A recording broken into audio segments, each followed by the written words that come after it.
03-08-10, do you have any idea what kind of big fucking trouble you are in right now? I know you don't. You're ready for spring break right now, and you just can't be bothered to. It's party time. It's always fucking party time. It's always party time for you people. You don't ever want to slow down and take a look around you. Take some time to smell the dog shit. Take some time to smell the dead bodies. The bondholders of Chrysler and GM. Check out, man. Check out. If this health plan gets passed, it'll be like an economic time bomb. It'll be like economic swine flu pandemic. We're all going to start dropping like flies, man. I'm not talking about in the mortal, literal sense of the word.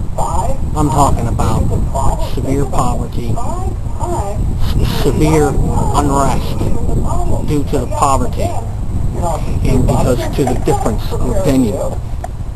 Your rights are going to be squished because everybody's going to say, lots of people are going to say, like me, see, I told you so. This Obama motherfucker's trying to wreck all of us up. And then those who are loyal, true believers to the end for Obama are not going to like hearing that. Because after all, they have something to gain out of it. Those who have something to lose are going to be bitching. Those who have something to gain are going to be trying to stop those people who are losing from bitching about losing. It's going to tear this country apart before the next presidential election. You're going to start paying these taxes for this new health care plan that is not even going to take effect until 1 year after the presidential election, at least. But the money, where's it going to go? Nobody's going to know. And meanwhile, more and more people are going to lose their jobs because you are going to be fined. You're going to be told to get insurance, and if you don't get insurance, you're going to be fined. And if you have insurance that's too good, it's going to be taxed.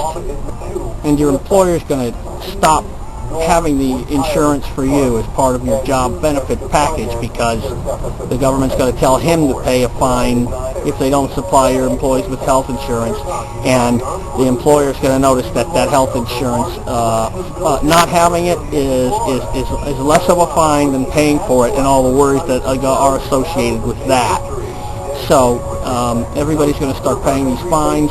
Nobody's going to have any health insurance for 3 years, and everybody's going to get really fucking antsy, and everybody's going to beg Obama to make more laws stricter and bring the health care now, and it's going to cause a big collapse.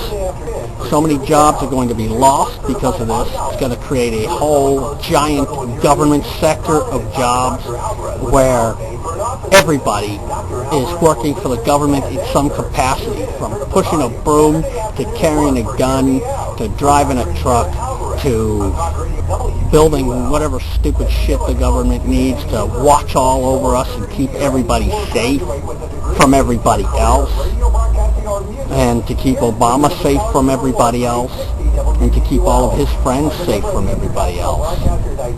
By equipping certain people who he prefers, take a wild guess who those people will be. Wrong. Labor unions.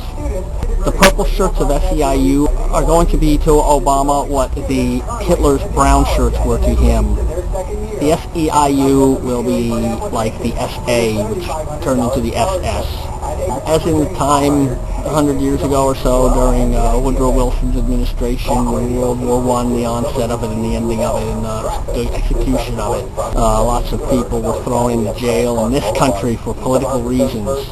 Now, if Obama doesn't get any of this stuff, Obama's also lining up the cards at his liberty. He can shut down all of our means to communicate on the internet.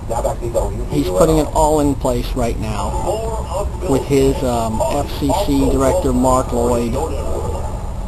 The reason these companies are raising their rates is to make life harder on the little guys, as I said, and also to position themselves for absolute government takeover when they will be the ones to actually run it. They will advise the government on how to set up its own health care companies and run them, and they will be put in the position of running them, and they see a bunch of money coming from you and me for the free health care that they will be running for all of us as a service to something that they couldn't quite make a constitutional right, so they just enacted it through congressional mandate. In other words, made it law, since they could not make it constitutional amendment, or are too lazy to at this point, having some kind of war over it.